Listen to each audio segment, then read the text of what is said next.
Hello friend, আজকে আমি একটা ওটসের রেসিপি দেখাচ্ছি। তো শেষ অবধি ভিডিওটা অবশ্যই দেখো আমি কীভাবে বানাচ্ছি। ফার্স্টে আমি ওটসটাকে একটু ড্রাই রোস্ট করে নিলাম, তারপর আমি এটাকে একটা ফাইন পাউডার তৈরি করে নেব। এটাকে তোমরা বাড়িতে বানিয়ে দেখতে পারো, খুব সহজ।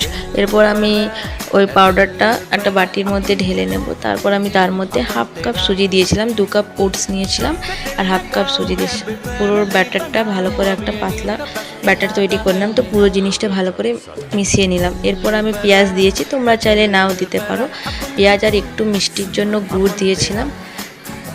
তারপর আমি ফ্রাই প্যানের মধ্যে তেল গরম করলাম। তেল গরম করে ওটসটা যে লিকুইডটা তৈরি করছে সেটাকে আমি দিয়ে দিলাম। আস্তে আস্তে লো ফ্লেমে ভাজলাম, আস্তে আস্তে এপিট ওপিট করে ভালো করে আমি চিলাগুলো ভেজে নিলাম। এরপর আমি সমস্ত চিলা আস্তে আস্তে ভেজে নিয়েছি এরকমভাবে।